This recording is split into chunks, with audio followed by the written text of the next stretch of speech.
মাগরিবের আজানের সময় ঘরের দরজা জানালা ভুলেও খোলা রাখবেন না। যদি খোলা রাখেন তবে মারাত্মক কিছু ক্ষতি হয়ে যাবে। কি কি ক্ষতি হতে পারে, বিস্তারিত থাকছে ডেস্ক রিপোর্টে।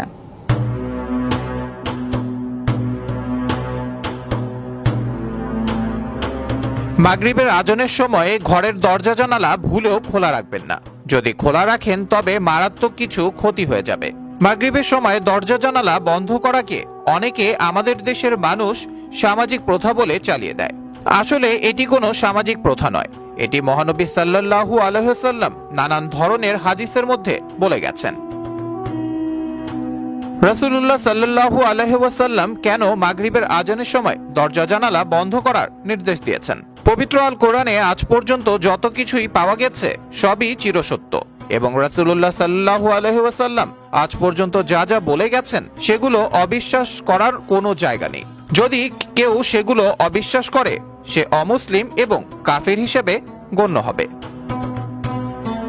রাসূলুল্লাহ সাল্লাল্লাহু আলাইহি ওয়াসাল্লামের বলে যাওয়া বিভিন্ন হাদিসের মধ্যে এটা উঠে এসেছে যে মাগরিবের আজানের সময় যখন মসজিদের মাইকে মুয়াজ্জিনের মুখে আজানের ধ্বনি উচ্চারিত হয় তখন সেই শব্দ শয়তানদেরকে খুবই বিচলিত করে ফেলে। সেই সময় শয়তান আশ্রয় খোঁজার জন্য এদিক ওদিক ছোটাছুটি করে এবং আশ্রয় খুঁজতে শুরু করে। তখন যদি কোনো মুসলিমের ঘরের দরজা খোলা থাকে তবে তারা তৎক্ষণাৎ সেখানে প্রবেশ করে।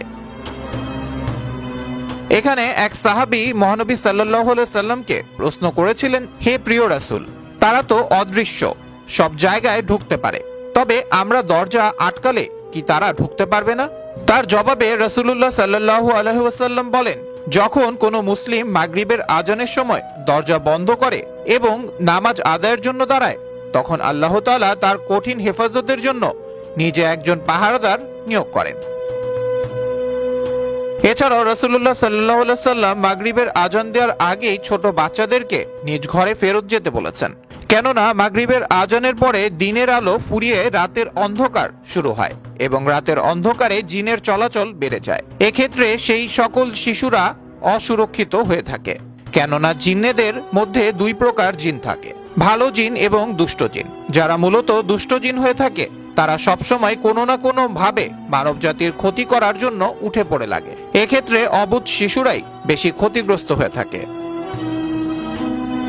আবরার আহমেদ মাহি, বিশ্ব বাংলা 24 নিউজ ডেস্ক।